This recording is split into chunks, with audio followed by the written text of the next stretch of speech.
मराठा आरक्षणासंदर्भात कृषी मंत्री धनंजय मुंडे यांनी प्रतिक्रिया दिली आहे। मराठा समाजाला आरक्षण मिळावे ही पहिल्यापासूनच भूमिका आहे। 2002 मध्ये जिल्हा परिषद सदस्य असताना मी याबाबतचा ठराव घेतला होता। यापूर्वी आरक्षण हे दिले गेले, कायदा देखील करण्यात आला, मात्र सुप्रीम कोर्टात हा कायदा टिकला नाही, म्हणून सर्वात मोठे आव्हान सरकारसमोर होते।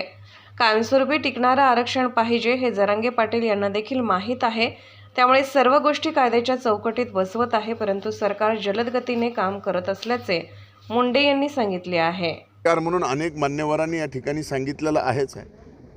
मुळामध्ये माझ्यासारखा एक व्यक्ती जी अनेक वर्षापासून 1999 पासून मी मराठा आरक्षणाच्या चळवळीतला एक गैरमराठा कार्यकर्ता आहे, त्यामुळं मी कायम या आरक्षणाच्या बाजूने राहिलेलो आहे।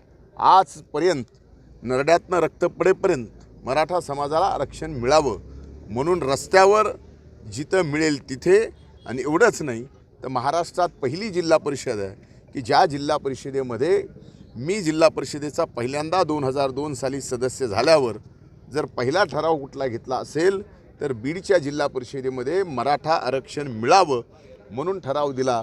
आणि तत्कालीन सदस्य त्यावेळेसचे आपले महाराज चौसाळ्याचे विलास महाराज ते अनुमोदक होते, सूचक होते, अनुमोदक होते, आणि बजरंग सोनवणे सूचक होते।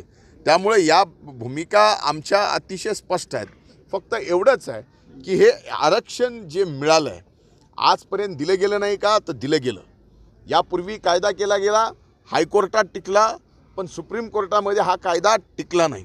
म्हणून सर्वात मोठं आव्हान सरकारच्या समोर आरक्षण देण्याच्या बाबतीत दुमत कुणाच्याही मनात नाही, पण देताना हे आरक्षण कायमस्वरूपी पिढ्यानपिढ्या टिकलं पाहिजे, हे सगळ्यात मोठं आव्हान आहे। आणि ते आव्हान सरकारने पेललं आहे, आणि हे जरांगे पाटील साहेबांना सुद्धा माहिती आहे। पण आमच्या सर्वांचीच विनंती आहे की कुठेतरी ह्या सर्व गोष्टी अतिशय कायद्याच्या चौकटीमध्ये बसवत असताना भलेही थोडासा वेळ लागतो, शेवटी आपल्याला माहिती आहे की शासकीय कामकाज करत असताना एखाद्या छोट्याशा चुकीमुळं पूर्ण आपण केलेला कायदा सुप्रीम कोर्टाने या ठिकाणी रद्द केला।